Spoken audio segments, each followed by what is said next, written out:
Hi, I'm Sarvanan. I'm a hypnosis and NLP coach. We will talk about a few secrets of the mind which most of us do not know. An untrained mind does not know to differentiate between reality and imagination. It may be a surprising fact, but it's true. Scientifically, it has been proven that it takes lot of mind training to differentiate imagination and reality. Think about a time where you're wondering why I ate what I ate, or how does it happen that I always invite wrong relationships in my life, or how is that I keep doing the same mistake again and again. At the same time, there are certain positive things that happen in your life where you really do not know what you did, but things really happened well and you're very happy about it. Right? So, as long as happy things are happening in my life, consciously or unconsciously, it doesn't matter. But as one ages, as one goes through challenges in life or situations in life, when we do not understand how the mind functions, or if we do not know how to train the mind, we may get locked up in one of the most powerful faculties of the mind, which is imagination. Let's take this a very simple example where we say that I do not know why I behaved in the same way. I did not want to get angry. I did not want to shout, but I shouted. It happens most of the time, right? We take a very good affirmation that I'll follow a certain diet, but we don't follow it. After 2-3 days, pressure builds up and we start doing it. Why do you think it happens? Let us understand how the mind works. I see an object outside me. I see a person outside me. Now, the moment I see a person, do I see the person? You can test it. Think about somebody or keep a photograph of a person in front of you. You will understand that you get enough number of thoughts or memories about the person. The same thing happens even when you meet the person in person, direct live.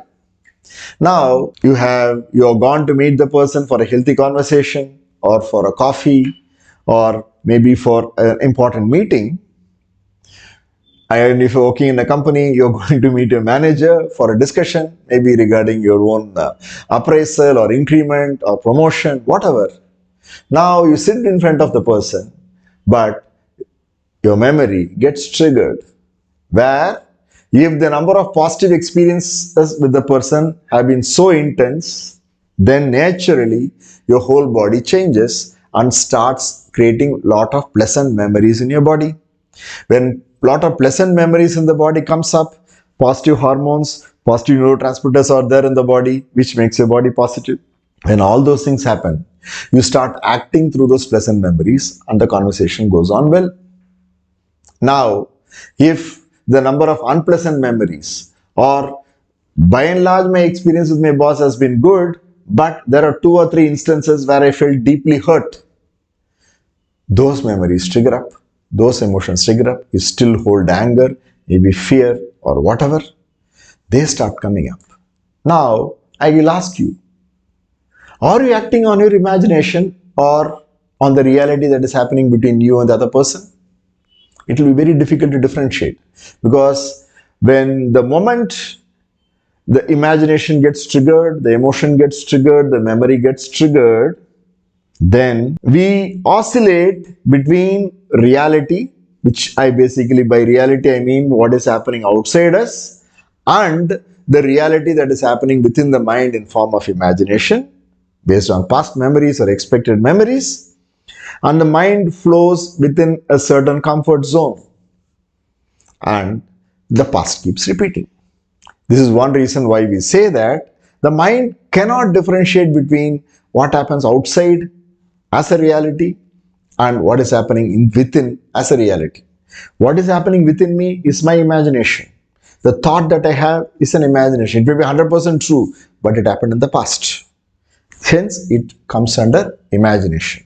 And when the moment I start oscillating between my imagination and what is happening outside, the mind takes always a safe route. The protective mechanisms come up, the survival patterns come up, and that actually compresses me. In India, there is a saying. We have what we call as Dandiya. Dandiya, it is celebrated well in Gujarat. Jains, they celebrate well in Gujarat. And one of my Jain friends told me, the saying is, never choose your spouse in a Dandiya dance.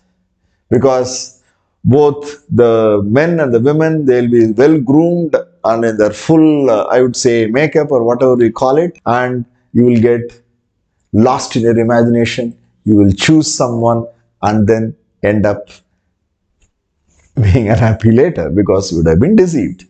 So this is, I would say, a very funny way of explaining that you will get lost in your imagination. The truth is, by and large, 99% of our decisions happen based on imagination because 99% of the time, what happens in our life happens because of unconscious forces. Unconscious forces rules, emotions rule, past opinion rules. Now the question is, how do I train? How do I train my mind so that I do not fall into the trap of the confusion between what is happening within me as an imagination and what is happening outside me? Let's talk about the training in the next video. Thank you.